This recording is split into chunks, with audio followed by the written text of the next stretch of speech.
Duas visões fascinavam todos aqueles que nos visitavam entre os séculos XVIII e XIX. A primeira era a da cidade vista da Baía de Todos os Santos.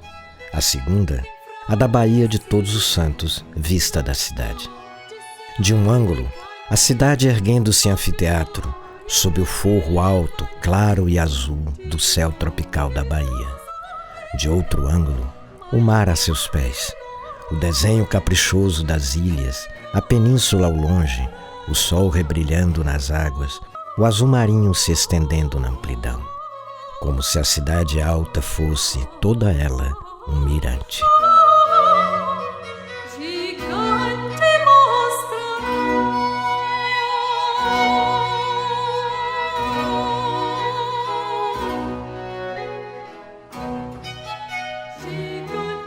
Em seu livro Visitantes Estrangeiros na Bahia Oitocentista, Moema Parente Augel nos dá um panorama dessas visões forasteiras da cidade da Bahia, descortinando-a desde o mar. Todos falam em termos de um espetáculo grandioso, da rara beleza que contemplam. São as águas da Bahia imensa, o céu cintilante, as formas e cores e luzes da vegetação, a cidade erguida lá no alto. Extensa e luminosa cidade mercantil, diz o príncipe poeta Maximiliano de Habsburgo. Já nas palavras sugestivas de um outro viajante, a cidade do Salvador da Baía de Todos os Santos estendia-se sob a cadeia de colinas paralela à praia, como seu nome escrito por extenso no papel.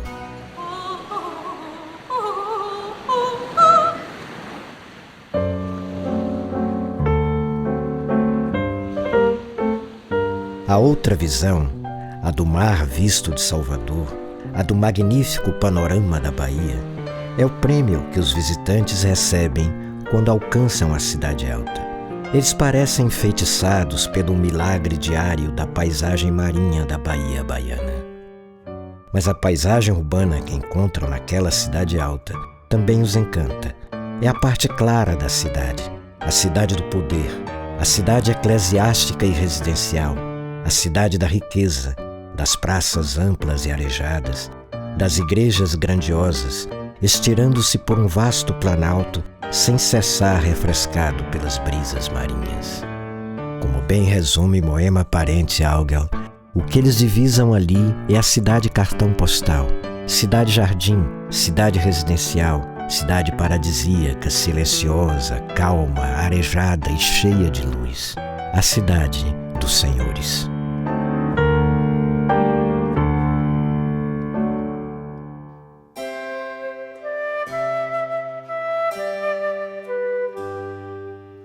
No século XVIII, Salvador já havia se transformado, de fato, numa cidade imponente, majestosa. A propósito, o arquiteto e urbanista Lúcio Costa, o criador de Brasília, escreveu: a cidade do Salvador do século XVII e primeira metade do século XVIII, quando ainda sede do governo geral, era uma cidade marcadamente aristocrática, de uma aristocracia a um tempo rural e urbana, de senhores e escravos.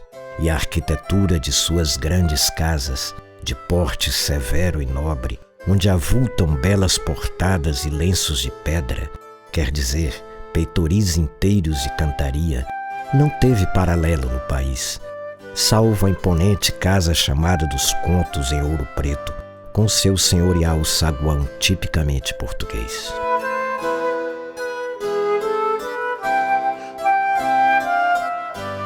Em tempos setecentistas, o que tínhamos aqui era uma cidade que exibia igrejas como a de Nossa Senhora da Conceição da Praia, pré-construída em Portugal, a de São Francisco de Assis, Igreja de Ouro da Bahia, e a da Ordem Terceira de São Francisco, com o esplendor barroco de sua fachada escultural.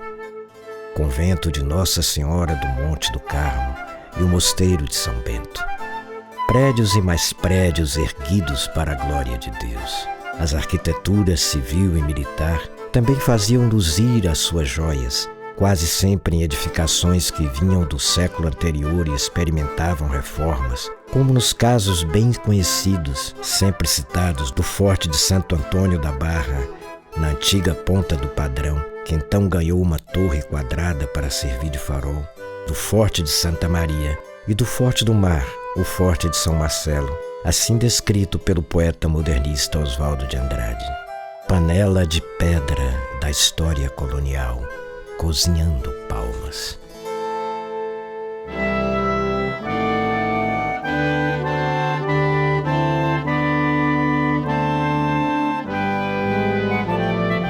Uma outra edificação religiosa que merece registro neste espaço urbano, por tudo o que significou e ainda significa para nós, mesmo depois de destruída, é a antiga Sé, a primeira Sé do Brasil, a sede pálea dos primeiros tempos da construção da cidade, dos dias de Tomé de Souza e Manuel da Nóbrega. Uma igreja que veio atravessando séculos e sofrendo sucessivas reformas que a ampliavam e enriqueciam. Igreja de frente, de rosto para o mar, fitando o porto, as ilhas e as ondas mansas e azuis da Baía de Todos os Santos. Com a expulsão dos jesuítas, ela foi destituída de sua função, a igreja do colégio tornando-se então catedral. Mas não perdeu a sua importância na paisagem baiana.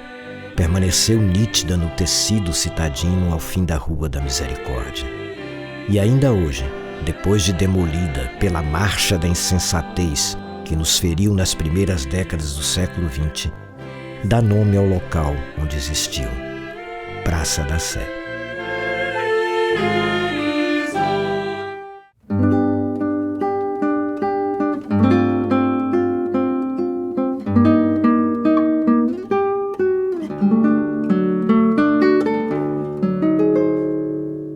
Uma outra praça, a do Palácio, funcionara como polo central, núcleo irradiador, e o casario foi avançando em várias direções, para fora e para longe do miolo original. Foi cobrindo roças e matas para o nascimento de novos bairros, como a Saúde, a Palma, Santo Antônio além do Carmo, e a formação de subúrbios ou arrabaldes, como o povoado do Rio Vermelho, com as suas casas pousadas na beira do mar, na encosta do Morro do Conselho. Assim, o século XIX, como disse o estudioso Afonso Rui, encontrou a cidade com seu delineamento urbano estabelecido. Nessa época, levantavam-se os últimos paredões de sustentação das terras da ladeira da Misericórdia. Chafarizes pontuavam a extensão urbana. O Teatro São João, centro de espetáculos artísticos, manifestações políticas e bailes de máscaras, surgira em Praça Arborizada, a atual Praça Castro Alves. O passeio público era um jardim iluminado, chamando a atenção de todos, com as suas densas cercas de pitangueiras, as suas grandes árvores, as suas alamedas de plantas frutíferas, coloridas por laranjas, mangas e jambos.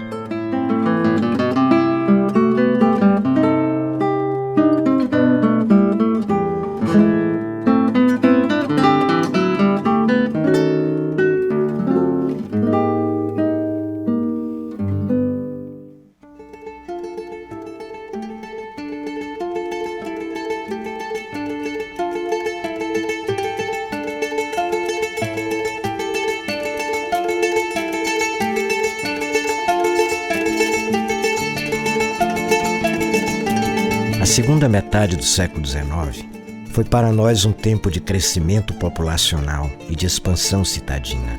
A cidade alargou definitivamente os seus limites. Transportes urbanos fizeram os baianos passar do tempo dos pés, calçados ou descalçados, para o reino das rodas. Obra de ousadia e criatividade, obra mundialmente pioneira, foi a construção do elevador hidráulico da Conceição, hoje elevador Lacerda, ligando os dois polos de desenvolvimento da cidade, a Praça do Palácio, na Cidade Alta, e o centro comercial, no antigo bairro da Praia.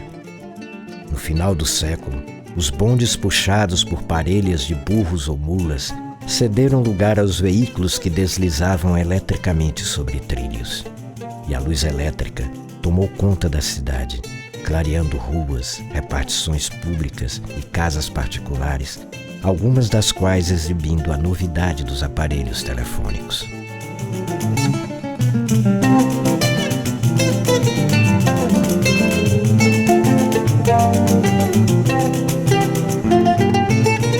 viajante norte-americano que esteve na cidade da Bahia em inícios da década de 1850 e retornou em 1870, assinalou a diferença do que viu. Em sua segunda passagem por aqui, anotou que a cidade havia se expandido consideravelmente, que ultrapassara os seus limites, possuindo agora 2 linhas de bondes, com iluminação a gás, dando-lhe uma aparência verdadeiramente imponente. Até meados do século XVIII, a ocupação contínua da Cidade Alta estancava no Forte de São Pedro, na vizinhança das gameleiras frondosas do Campo Grande.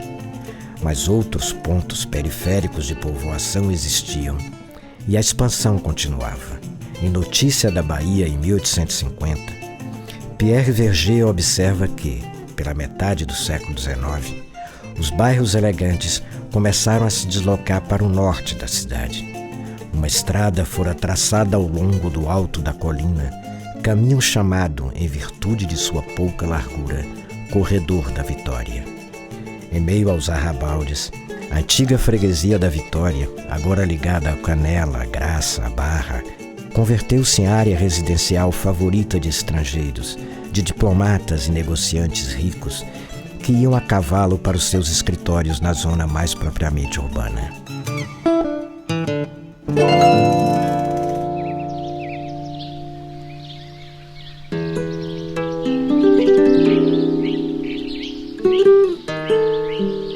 Mas enquanto a Vitória, com seus jardins, as suas casas claras e espaçosas, a sua vista privilegiada para o mar, se transformara em elegante reduto suburbano, a Barra permanecia campestre. Em 1846, um anúncio de jornal informava: vende-se uma rocinha na povoação da Barra com arvoredo que consta de 60 pés de coqueiros, mangueiras, cajueiros e com capim para sustentar 2 cavalos. Sofrível casa de morar toda reparada de novo, quase toda forrada e soalhada, tendo frente da casa um pequeno jardim. Cocheira, estrebaria e casa para pretos, fonte d'água para beber, com casa para banho de bica, tudo novo e pintado recentemente. 4 décadas mais tarde, a princesa Teresa da Baviera, visitando a Bahia, fala de um passeio a pé até o farol da Barra, por meio da vegetação exuberante, aqui e ali pontilhada apenas por palhoças de barro, cobertas com folhas de coqueiros. Só no final daquele século, a Barra estaria de fato integrada à cidade.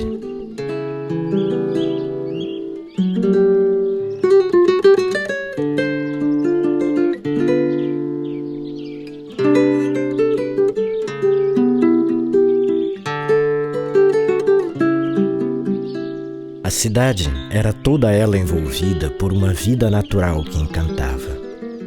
Ir de bonde ao Rio Vermelho, no final do século XIX, era atravessar o mato, cruzar bosques de palmeiras, vales inteiramente cobertos pela vegetação.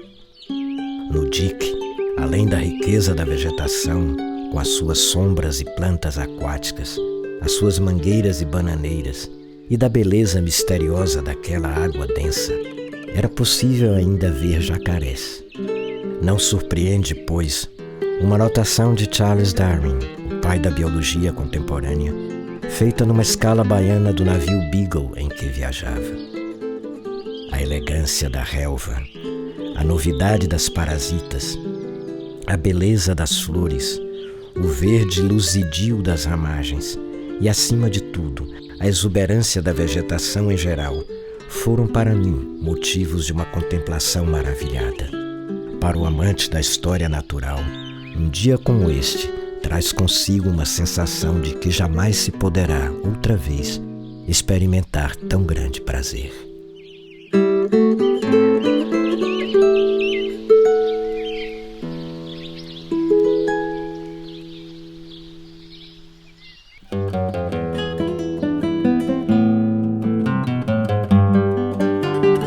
Enfim, eis aí um retrato sintético de nossa Cidade Alta entre os séculos XVIII e XIX. A cidade da Bahia era de fato um exemplo de beleza, mas não se tratava, evidentemente, de nenhum paraíso, porque porque não pode haver paraíso onde há miséria e escravidão.